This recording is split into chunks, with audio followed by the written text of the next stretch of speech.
some new ground, bringing its preseason celebration to the desert. Las Vegas, Nevada, the Big Ten's home away from home over the next 3 days as the conference that has crowned the last two national champs gets set to kick off a new season. And with that, we welcome you in. Our Big Ten Media Days coverage is presented by Discover. Truly great to have you with us. Dave Revson, Jared DiNardo, Howard Griffith, as we begin our 19th season covering this great conference together. Thrilled to be back with both of you. We'll have a cast of many up here, but and welcome to the 2025 Big Ten Football Media Days, live from Mandalay Bay Resort in Las Vegas, Nevada. Perhaps in the history welcome. Of football, and there's more changes to come. Well, I think one of the things that's still fascinating, it comes down to these guys being able to play at a very high level on the field, and we're seeing that coaches have to elevate their games along with the players if you want to make that deep run into the playoffs. The Big Ten has made that deep run here the last 2 years, as we mentioned, crowning the last two national champs. So let's catch you up on where Big Ten football was when we last left it, as we take a look at the season ahead here for the Big Ten and the season that has been for the Big Ten here in 2025. For the second straight year, the season culminated with a Big Ten team hoisting the national championship trophy.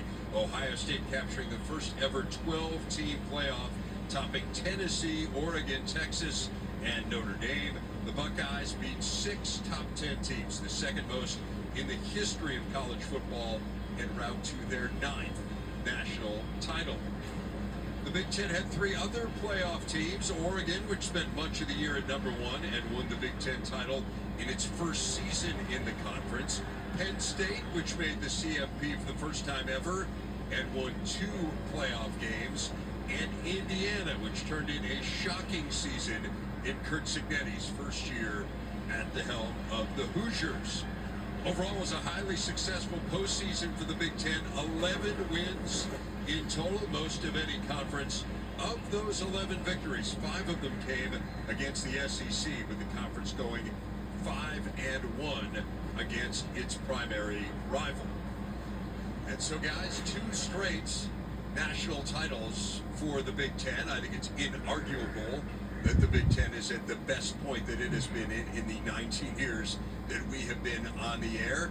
I guess the question is why? Why do you think the Big Ten has ascended here over the last couple of years? Because it changed. Let's look at 4 schools. Ohio State, they get in the playoff, right? They would not have gotten in the playoff if the playoffs didn't expand. In fact, Jack Sawyer made a comment about what's more important, beating Michigan or winning the national championship. And both Jack and Will Howard said the national championship's more important, and that it's a favorite subject of mine. I've noticed through the years, but there have been some themes over the 19 years. But to hear the players say that, I think is really significant. Penn State's always been on the cusp, right? So the expansion let them be part of it.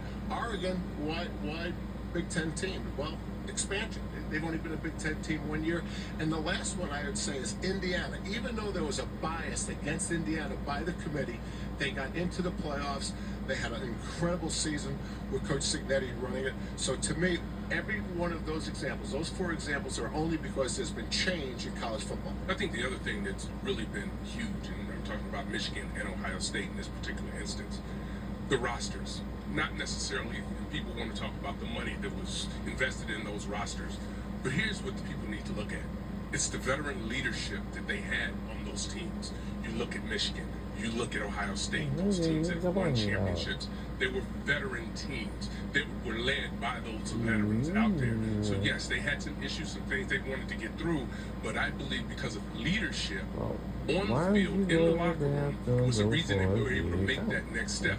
We have a team now that's on the cusp. Again, you talk about having veteran leadership. When you talk about Penn State, they have that coming back. I think that's why so many people are excited to watch this team play. You know, Howard, the other interesting thing about your point about leadership is we found that you can be a portal player, be new to a program, and be a leader. Will Howard would be one example, and I'm sure there's more examples. Indiana, right. So the idea that you're a freshman and eventually when you get to be a senior, you're a leader. That's not necessarily true. I think these 4 teams prove that. I would say it takes a special 5 kind of young years or person to be able maybe. to parachute in, particularly in a position like quarterback, Right. where so much is on your shoulders and you're seen as the leader and the key voice 2012. in that huddle. It takes a special kind of young person to be 2012. able to do that, to transfer in and to gain that respect right away. Again, we saw it with Will Howard. We've seen it with a number of players, but I think continuity is a huge part of it too, Howard. And look, in this day and age, where now players can be compensated, a lot of these teams have deep pockets in the Big Ten, and so you're able to keep players around that maybe ordinarily or in past years would have gone to the NFL draft. I think that's been a big theme the last 2 years with both Michigan and Ohio State. And as we look at our Cleveland.com preseason projections for this year, it's a big theme also with the team that the media chose to win the Big Ten this year, and that is Penn State. It's the first time they have ever been picked to win it in the 15 years of this poll. 11 of the 25 voters picking the Nittany Lions. First time since 2014 that either Ohio State or Michigan wasn't chosen. They got one more first place vote than the defending national champs did, so extremely close. And then a pretty big gap to third place Oregon. Illinois, fresh off 10 wins, picked fourth. We'll hear from them today. Brett Bielema and his players are here, as well as Ohio State, Ryan Day and his crew. Michigan got a first place vote as well. They were picked fifth. So, guys, we're going to see these teams in camp, so I never put you in a position to say, what do you think? Is Penn State the right pick? Should it have been Ohio State? I think that's something that we'll do once we've done our preseason tour, which kicks off at the beginning of August here. But just big picture, when you look at those projections all the way from 1 down to 18. Again, the reason we use Cleveland.com, I think people are aware of this by now. The Big Ten does not do an official poll, so this is the closest thing that we have. But what stands out when you look at those teams? Well, I look at the first 3, and you could juggle the first 3 any way you want. You could make 2-1, 1-3. I think those are pretty obvious, pretty clear. What's really interesting to me is 4, 5, and 6. 4 because it's Illinois, veteran quarterback, veteran team, won 10 games last year. Most of their rosters back. We've got a great head coach. They have great leadership. So I think they become a very interesting team.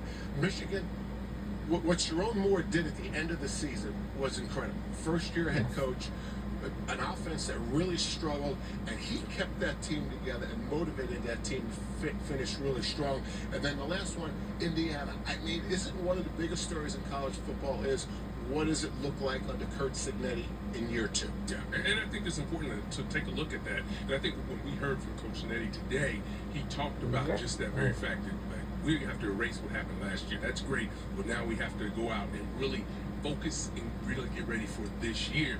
When I go back up to and you look at Penn State, and I think you have a veteran quarterback there, and then you talked about Illinois, veteran quarterbacks. You need a veteran quarterback to be able to make that run. Now, that's not to say if you don't have one, you can't make that run, but when you have veteran guys that have been there, which they have, and this is probably the most talented backfield in all of the country when you look at what Penn State has in returning to running backs as well, and what they have coming on defense. It's about veteran leadership, and that's why I made that point earlier about Michigan and Ohio State, and now Penn State finds themselves in that position where they were able to get veteran leaders to come back to the program, and now they have an opportunity to do something special. But I think it ultimately comes down to what type of play you get from your veteran quarterback. You know, what's interesting about Penn State is the mental strategy. I can remember a year ago, we sat here and we talked about Ohio State national championship or bust. No coach would ever allow that to be the motto, and yet Ryan Day did, and it worked out. And I think James Franklin is doing the same thing. Now, you know, we're going to hear about Akron, but it's clear between the portal and his staff changes that this is a national championship or bust type of season for Penn State. Again, this is far from what traditional coaches would ever talk about or ever do, and now we've seen it last year, and I think we may see it again this year. One of the things you mentioned there, the staff change, I mean, bringing in the national championship defensive coordinator from arrival in the conference. I mean, Jim Knowles coming over. Howard, I agree with you 100%. I think Penn State follows the same mold as Michigan 2 years ago with veterans coming back, Ohio State last year with veterans coming back, but you up the ante with the staff change as well. I mean, this is the day and age. This is where we are in college football. This is the way that you win it, and Penn State clearly has gone, to use a Las Vegas metaphor, they've gone all in here. You know, one of the great interesting things about the Ohio State, about Jim going over to Penn State, Jim Knowles, is the scouting report he gave the Penn State offensive staff and offensive players. I mean, he brought insight with him that very few people could bring so soon after they were competing against one another.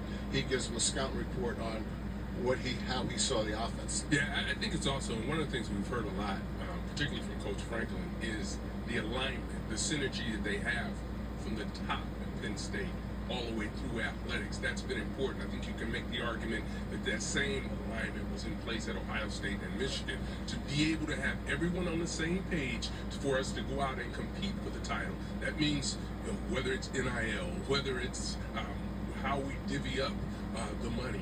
They believe in a system and in a program, and when you have that type of synergy from top to bottom, all you need to do is go out and compete and play.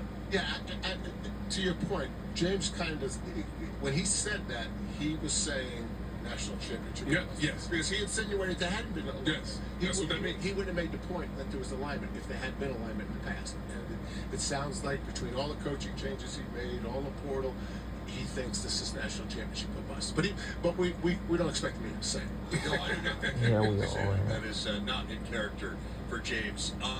There are preseason players of the year. We mentioned there's no preseason poll officially for the Big Ten, but they do a media poll to pick the players of the year, and 2 schools and 3 players each. Penn State with Allard, Deni Dennis Sutton, and Nicholas Singleton. Ohio State, Jeremiah Smith, Caleb Downs, and Sonny Styles. By the way, Cleveland.com has an offensive and defensive preseason player of the year. Smith and Downs won those awards respectively. You got Illinois, Oregon, Indiana, Iowa, each with 2 apiece. Minnesota, the only other school represented, Coit Parrish in there. So 16 players from 7 schools. 8 of those players will be here over the next 3 days, by the way. Jeremiah Smith, the only unanimous pick. I'd be fascinated to know the ballots that left Caleb Downs on. That feels like a little bit of an oversight. But that being said, everyone's vote is their vote, and all of this is just fodder for us to chat about here. But what stands out again when you see those players? Any one that you're most excited to see this year? 2, and they're both quarterbacks. Luke Altmaier at Illinois, right? Because he's really an important piece to what they can do this year. And the offense is going to be built around him. He's a mature guy. He's really one of the key cogs of Illinois. And Drew Allard. Drew Allard's numbers against most teams are really, really good.